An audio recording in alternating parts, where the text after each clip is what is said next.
आज के इस एक्सप्लेनर में हम एक बहुत ही दिलचस्प फाइनेंशियल मिस्ट्री सॉल्व करने वाले हैं। बात हो रही है इंडियन ऑयल कॉर्पोरेशन यानी IOCL के Q4 FY26 अर्निंग्स की। एक ऐसी कंपनी जिसने भारी दबाव और उथल-पुथल के बीच भी कुछ ऐसे आंकड़े पेश किए हैं जो लिटरली किसी को भी चौंका सकते हैं। तो चलिए सीधे इस इंडियन ऑयल पैराडॉक्स की गहराई में उतरते हैं और समझते हैं कि आखिर इसके पीछे का असली खेल क्या है।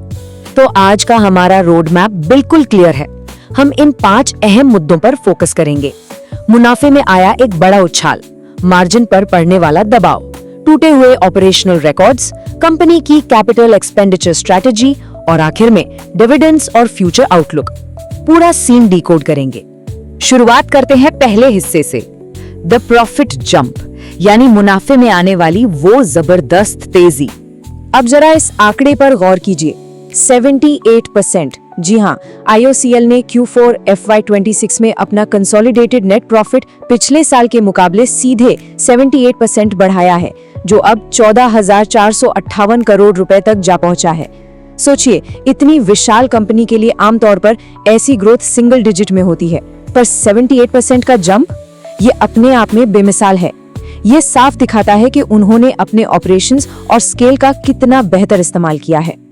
अगर हम डिटेल्स में जाएं तो पूरे FY26 के लिए कंसोलिडेटेड प्रॉफिट यानी मुख्य बिजनेस और सभी सब्सिडरी कंपनियों को मिलाकर होने वाला मुनाफा एक मैसिव 44,677 करोड़ तक पहुंच गया है।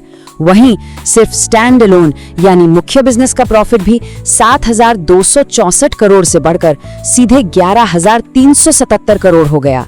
ये क्लियरली दिखाता है कि कंपनी हर फ्रंट पर तेजी से आगे बढ़ रही है। अब आते हैं दूसरे और सबसे इंटरेस्टिंग हिस्से पर, द मार्जिन स्क्वीज, यानी मुनाफा तो आया पर किन मुश्किलों के बीच।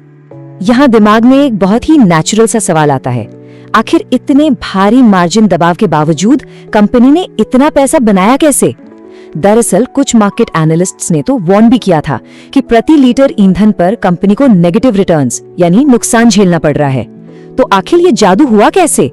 सिचुएशन एक्चुअली काफी टफ थी। मिडिल ईस्ट में टेंशंस, खासकर US, इजराइल और ईरान के कॉन्फ्लिक्ट्स ने स्ट्रेट ऑफ हॉर्मुज को बुरी तरह प्रभावित किया। रिजल्ट, ग्लोबल क्रूड ऑयल की कीमतें आसमान छूने लगी। लेकिन दूसरी तरफ घरेलू बाजार में खुदरा कीमतों पर कड़ी पाबंदियां थीं।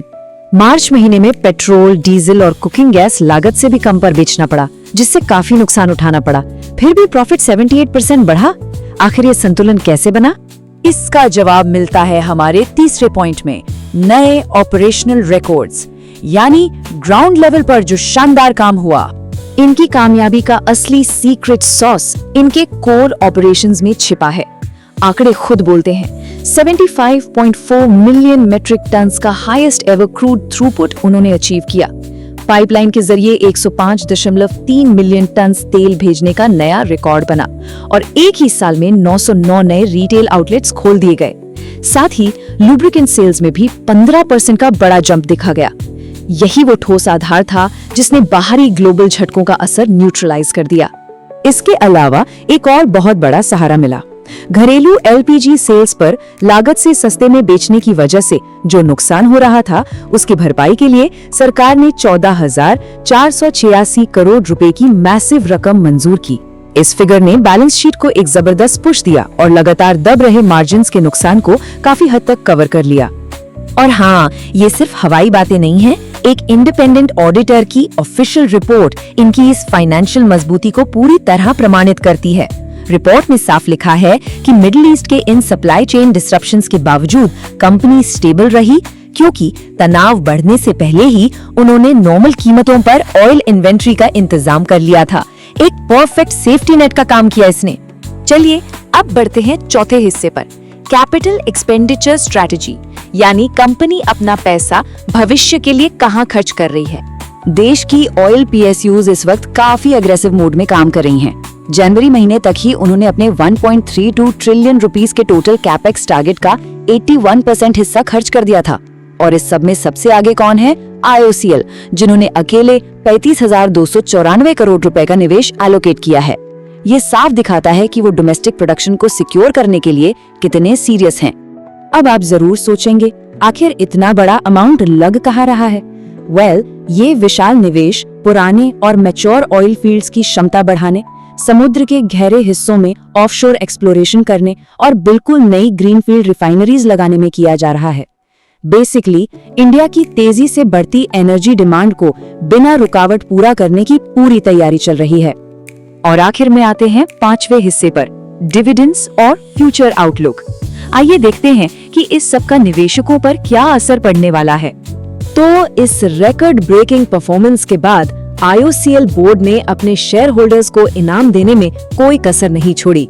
उन्होंने एक शानदार डिविडेंड का ऐलान किया जो एक ऐसी वॉलेटाइल इंडस्ट्री में उनके लगातार और भरोसेमंद ट्रैक रिकॉर्ड को और भी स्ट्रॉन्ग बनाता है। बोर्ड ने ₹1.25 पर शेयर का फाइनल डिविडेंड प्रस्तावित किया है। इसको मिला दें तो FY 26 का टोटल डिविडेंड ₹8.25 पर शेयर हो जाता है।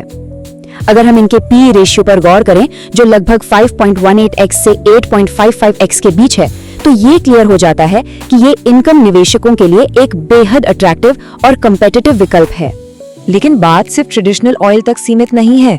अगर हम फ्यूचर आउटलुक की बात करें तो IOCL ने पारादीप में सस्टेनेबल एविएशन फ्यूल यानी SAF प्रोजेक्ट के लिए एक 50-50 जॉइंट वेंचर में 1063.60 करोड़ रुपए का बड़ा निवेश किया है।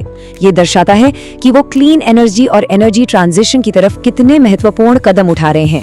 इस चर्चा को रैप अप करते हुए एक सबसे बड़ा और गहरा सवाल खड़ा होता है। एक तरफ जियोपॉलिटिकल केओस है और दूसरी तरफ पूरी दुनिया तेजी से सस्टेनेबल एनर्जी की तरफ मुड़ रही है। ऐसे में क्या IOCL FY 27 और आने वाले सालों में डोमेस्टिक प्राइस कंट्रोल्स को मैनेज करते हुए अपने इन मैसिव प्रॉफिट्स और मार्जिन्स को बरकरार रख पाएगा? ये एक ऐसी मिस्ट्री है जिसका आगे जलकर पता चलेगा।